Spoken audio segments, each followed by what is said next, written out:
کل میں نے ہمارے ایک مخلص ہیں، وہ اپنا نیا مکان بنا رہے ہیں، 3 مکان بنا رہے ہیں ان کی فیملی. میں نے انہیں ایک عمل بتایا، آج آپ کو ہی بتا دوں، طرفت عین پہ یاد آئی بات. ذرا یہ عمل غور سے سنیے گا، ہر اس شخص کے لیے جو نیا مکان چاہتا ہے، نیا مکان بنا چکا ہے، نئے مکان میں رہ رہا ہے یا نیا مکان بنائے گا. میں نے کہا آپ نے نیا مکان بنایا ہے، ان قریب شفٹ ہونے والے ہیں، منتقل ہونے والے ہیں، اس کا کوئی حل بھی کیا؟ میں کہا سب سے پہلے اس نئے مکان میں 3 نقصانات ہیں، اور آپ نے ایک بات اکثر سنی ہوگی، ہمیں گھر راس نہیں آیا، مکان شفٹ کیا، یہ حادثہ، یہ واقعات، جانی نقصان، مالی نقصان، پریشانیاں، مشکلات، مسائل، ہمیں نہ لوگوں کی نظر کھا گئی، یا یہ فلاں فلاں، آپ نے سنا ہوگا.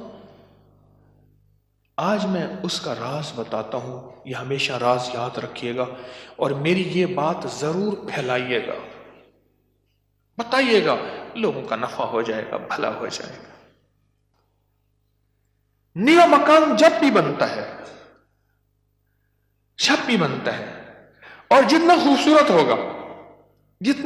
ہوگا، جنات کو بڑا پسند آ جاتا ہے.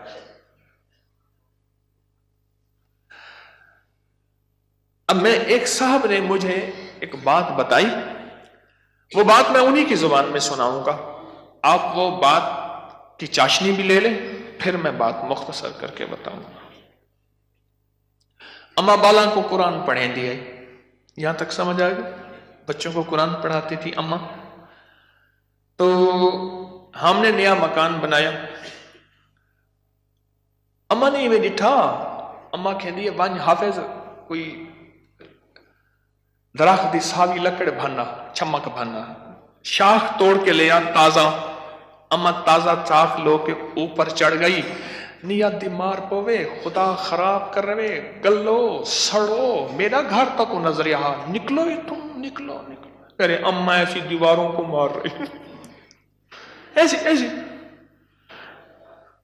ہم نے کہا یہ پتا تھا اما کے پاس جنات بھی پڑھتے ہیں، آتے بھی ہیں، اما جنات کا دم بھی کرتی ہے، ہدیے کھانے وغیرہ بہت آتے تھے ان کے گھر. میں نے بھی اما کو دیکھا ہوا تھا، وہ میری نانی اما کی بہن بنی ہوئی تھی، ایک دوسرے کو ہدیے دینے لینے کرنے. نانی اما کی طرف سے ہدیے تھوڑے جاتے تھے، ادھر سے زیادہ جاتے تھے، کہ نانی اما کی جیب سے جاتے تھے، ادھر سے ہدیے آتے تھے، تو اتنے ہوتے تھے کہ وہ تقسیم ہوتے تھے.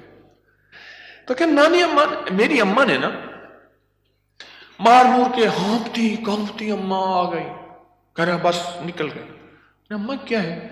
کہہ رہے نیا مکان بنایا، ان کو اچھا لگا، گزرے جا رہے تھے، اوپر جو سیڑھیوں کی بمٹی تھی وہاں جا کے انہوں نے اپنا ٹھکانہ لگا دیا، مٹی لینے پہ ہاں اپنی اپنا سامان لگا رہے تھے، تو مجھے نظر آ گئے، نکال کے آئی ہوں. اچھا یہ ایک نہیں کئی واقعات ہیں. آپ کے گھر میں بہترین گھر بنا، اور آپ کے گھر میں گندی کیچڑ کے 5-10 کتے، جو گرمیوں میں نا آپ نے دیکھا ہوگا نالیوں میں کتے بیٹھے ہوتے ہیں، بڑی ساری زبان نکال کے ہانپ رہے ہوتے ہیں، گندی نالی میں پانی گزر رہا ہوتا ہے تو ان کا جسم کچھ ٹھنڈا ہوتا ہے.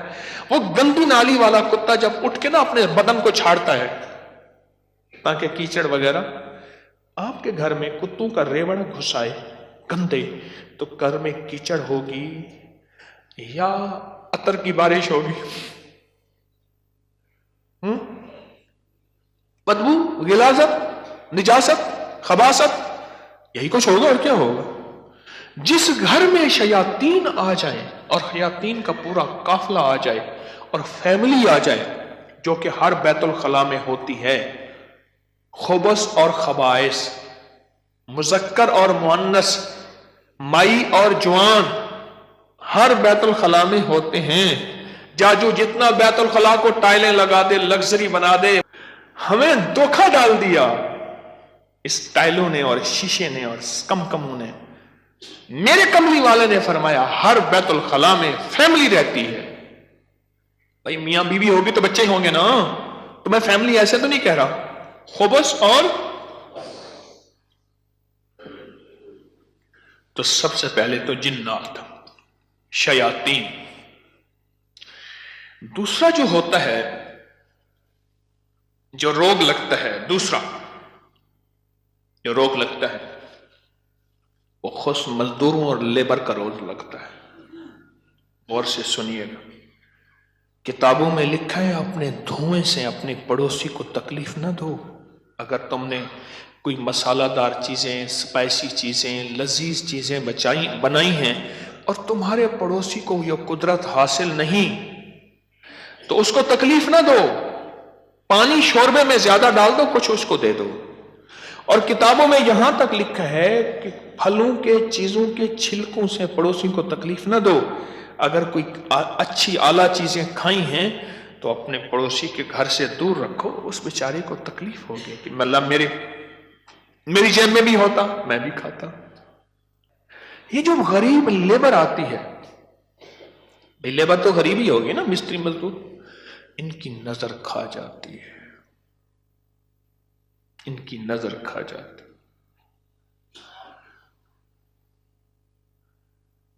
میں نے بکریاں رکھی، 8 بکریاں تو ذبح ہو گئی اور لیبر کھا گئی، 9ویں جو ہے آخر حرام ہو گئی. اور چھری کے نیچے بھی نہیں آئی. میں نے کہا نکالو یہاں سے بکریاں. 8 تو چھری کے نیچے آئی اور 9ویں جو ہے وہ خود حرام ہو گئی. اور تیسری اور آخری چیز، یہ میں آپ کو کہتا نا گھر راس نہیں آیا، یہ میرے پاس بہت واقعات آتے ہیں. اس کی نظر ہوتی ہے، لیبر کی ہوتی ہے. اور بعض بندے ایسے ہوتے ہیں، اب تو سائنس ایول آئی اور بیڈ آئی پہ جاؤ، میرا لفظ لکھو سوشل میڈیا پہ، نیٹ پہ، پتہ نہیں کہاں، فیس بک پہ، ایول آئی، بیڈ آئی. اب تو پوری دنیا کی سائنس نظر بد پہ پاگل ہو چکی ہے. پہلے کہتے تھے یہ ان کی قصے کہانیاں ہیں. ارے میرے کملی والے نے فرمایا اور سائنس اس کی ریسرچ کو کہے سچ نہیں ہے تو ہو کیسے سکتا ہے؟ ہو کیسے سکتا ہے؟ حضرت علی کرم اللہ وجہہ کے فرامین بہت زیادہ نظر بد پہ، حسنین کریمین کے فرمان بہت زیادہ، آل رسول اصحاب رسول کے فرمان بہت زیادہ، واقعات بہت زیادہ، تجربات بہت زیادہ. اور تیسری اور آخری چیز انہیں میں نے بتائی کہ بعض اوقات ہم اپنے رزق حلال سے کسی سے سامان لیتے ہیں اور اس کا رزق مشکوک ہوتا ہے، اس نے کاروبار مشکوک رزق سے کیا ہوا ہے، اس سے میٹیریل لے رہے. غور سے سمجھے گا، باریک نقطہ ہے. ہم نے اس سے جو میٹیریل دیا وہ رزق مشکوک ہے اس کا. اس کی دلیل میں دیتا ہوں آپ کو. میں ایک بات کہا کرتا ہوں، آپ نے شاید سنی ہوگی کہ اگر میں محسوس کرتا ہوں میرا رزق مشکوک ہے تو اس مشکوک رزق سے کبھی روزے نہ رکھنا. میں آپ کو اکثر عرض کرتا ہوں کسی ایسے بندے سے جس کا رزق طیب طاہر حلال ہے اس سے ادھار لے لے. ٹھیک ہے؟ اس سے ادھار لے کر جس کا رزق طیب طاہر اور حلال ہے اس سے روزے رکھ اور اپنے پیسوں میں سے وہ ادھار چکا دے. رزق کا اثر ہوتا ہے. ایک بزرگ کہتے ہیں میں نے دعوت کھائی 1 مہینے تک میرے جی میں آیا کہ میں کوئی گناہ بدکاری کروں. صرف ایک دعوت کھائی تھی. واقعات یہ 3 عوامل ہیں، 3 فیکٹرز ہیں بڑے جو گھر کے اندر کہتے ہیں کہ گھر راس نہیں آیا. اس کا حل کرنا ہے صدقات، خیرات، اعمال، تسبیحات اور ذکر کے ذریعے. اس کا حل کرنا ہے صدقات، خیرات، اعمال، ذکر اور تسبیحات. اس کا حل کرنا ہے. اب یہ سنتے جائیے، غور سے سنیے گا، توجہ سے. نئے گھر میں جب بھی داخل ہوں سب سے پہلے تو یہ سوچیں کہ میں گھر کس رزق سے بنا رہا. یاد رکھیے گا مشکوک رزق، یا آپ نے ایسا موضوع چھیڑ دیا کہ اس موضوع کو مجھے کچھ بتانا پڑے گا. سب سے پہلے تو یہ ذہن نشین رکھیے گا، رزق مشکوک کبھی زندگی اور نسلوں میں چین سکون نہیں دے سکتا، کبھی نہیں دے سکتا۔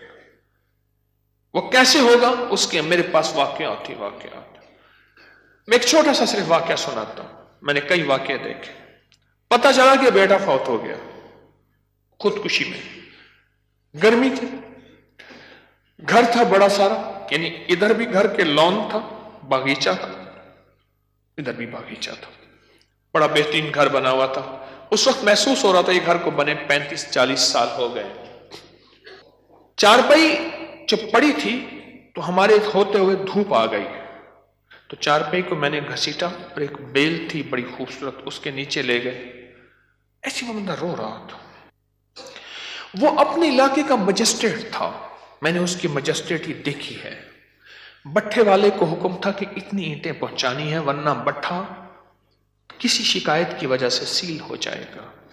سیمنٹ والے کے ذمے تھے کہ اتنی سیمنٹ کی بوریاں پہنچانی ہے ورنہ تو 2 نمبر سیمنٹ بیچ رہا، تجھ پہ آبجیکشن لگ جائے گا۔ ریت والے، اینٹ والے، ہر میٹیریل والے کے ذمے تھا کہ تو نے پہنچانا ہے۔ بہترین مکان بنا، بہترین مکان بنا۔ اس گھر میں رہا اور کبھی سکھ کا سانس نہ لے سکا۔ بیوی مر گئی، بیٹا اڑ گیا کہ میں نے ماں کو گھر میں دفن کرنا ہے۔ جو گھر کی پچھلی طرف کا باغیچہ تھا وہاں ماں کی قبر تھی، اور خودکشی مر کے کہنے لگا مجھے ماں کے قدموں میں دفن کرنا ہے۔ 2 قبریں گھر میں بنی ہوئی تھیں، بیٹھا ہوا تھا، ریٹائر، مر گیا اور پھر اس کا کوئی وارث نہیں تھا۔ وہاں پتہ چلا اس شہر میں کہ ہمارے مرشد آئے ہیں، کچھ لوگوں کو بھاگ آئے۔ ایک بابا آیا ریٹائر، تو میں نے کہا بابا جی مرشد بس میرے گھر چلیں، دعا کر دیں، کھانا کھا لیں۔ میں نے کہا کس لیے؟ میری دعائیں ہوں گی؟ میں نے کہا ایک چیز پہ دعا دوں گا کہ اس بابے کی آپ نے خدمت کرنی ہے۔ تو خود بھی بابا ہے، اس کی خدمت کرنی ہے، اور اس بابے کی موت تک وہ بزرگ بابا، وہ بھی زندہ ہے، اس کی خدمت کرتا رہا اور وہ دعائیں دیتا رہا۔ میرے اپنے چھوڑ گئے کہ حکیم صاحب تو آیا اور کسی کو خدمت پہ چھوڑ گیا کہ میری چارپائی دھوپ پہ پڑی ہوتی تھی، میرے اندر سکت ہی ختم ہو گئی۔ ایک بڑھاپے نے مارا، دوسرا غموں نے مارا۔ بڑا لمبا واقعہ ہے۔ سب سے پہلے رزق حلال نسلوں کے لیے راحت ہے، اور دوسری چیز ہمارے ایک جاننے والے ہیں، ان کی زندگی میں مسائل ہی مسائل ہیں، مشکلات ہیں، غم ہی غم ہیں۔ اس غم کو وجہ الیکٹریشین آیا، تھوڑا سا کام کیا، اس کا ہاں تجھے پیسے دوں گا، بجلی والے کا، پلمبری والے کا، مرمت والے کا، کوئی کام ہے، دھوبی کا، فلاں کا، فلاں، اس نے کہا پیسے دوں گا، اور اگر اس نے پیسوں کا اصرار کیا تو اس کو دھمکایا، ڈرایا۔ چھوٹے چھوٹے لوگوں کے پیسے کھاتا گیا، نسلوں میں غربت، تنگ دستی نے گھیر لیا۔ اب مجھ سے اعمال پوچھتے ہیں، اور رزق وہ ہوا جو کالا ہوا، دھن کالا ہوا، اور جس میں غریبوں کی آہیں ہوئیں، تو میں کتنے اعمال کر کے اس گھر میں کیسے سکون پائے گا؟ مجھے بتا تو صحیح۔ اس کی مثال پتہ ہے کیا ہے؟ خنزیر کو بڑے خوش و خضوع سے لٹا کے کہتا ہے بسم اللہ اللہ اکبر، تو خنزیر حلال ہو جائے گا۔ کتے کو لٹا کے تو کہیں بسم اللہ اللہ اکبر، چھری بھی تیز ہو، قبلہ رخ بھی ہو، باوضو بھی ہو، اور تکبیر بھی پوری پڑھ، تو کتا حلال ہو جائے گا؟ خنزیر حلال ہو جائے گا؟ نہیں ہوگا۔ کوئی بات نہیں، گھر چھوٹا ہے، کوئی حرج نہیں۔